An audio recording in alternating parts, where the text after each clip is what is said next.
নমস্কাৰ, মোৰ নাম শংকৰজ্যোতি গগৈ। মই এজন শিৱসাগৰৰে আৱাসী আৰু মোৰ ঘৰ মেটেকা।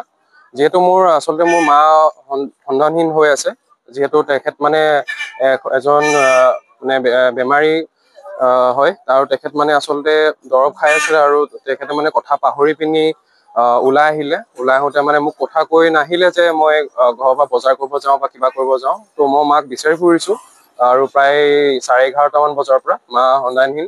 আৰু প্ৰায় কথাটো এনেকুৱা হৈছে যে মায়ে দৰৱ খাই পিনি দৰৱ খাবলৈ আছিলে, দৰৱো খোৱা নাই আৰু এতিয়ালৈকে মই বিচাৰি পোৱা নাই মাক। আৰু যিহেতু মা এগৰাকী অসুখীয়া হয়, ডায়েবেটিছ পেচেণ্ট হয়, প্লাছ আৰু নাৰ্ভৰ বেমাৰ আছে তেখেতৰ। ত' মই সকলোকে আহ্বান কৰিছোঁ যে সকলোৱে যেন মোক সহায় কৰি দিয়ে মাক বিচাৰিবলৈ। তেখেত টাউনলৈ আহিছিলে বুলি মই খবৰ পাইছোঁ, খালি এতিয়ালৈকে গম পোৱা নাই যে তেখেত ক'ত আছে। আৰু কি কব, মোৰ মাৰ নামটো তৰু গগৈ।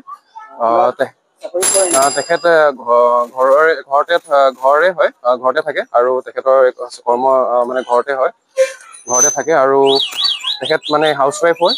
ত' মেইনলি তেখেতৰ আচলতে ট্ৰিটমেণ্ট চলি আছে। ত' তেখেতে অলপ কথা পাহৰিলে কাৰণে ওলাই আহিলে। ত' মই সমূহ শিৱসাগৰবাসীক অনুৰোধ কৰিছোঁ, যদি মোৰ মাক দেখে আপোনালোকে যেন মোক খবৰ দিয়া। মোৰ নম্বৰটো আপোনালোকৰ তাতে দি দিম।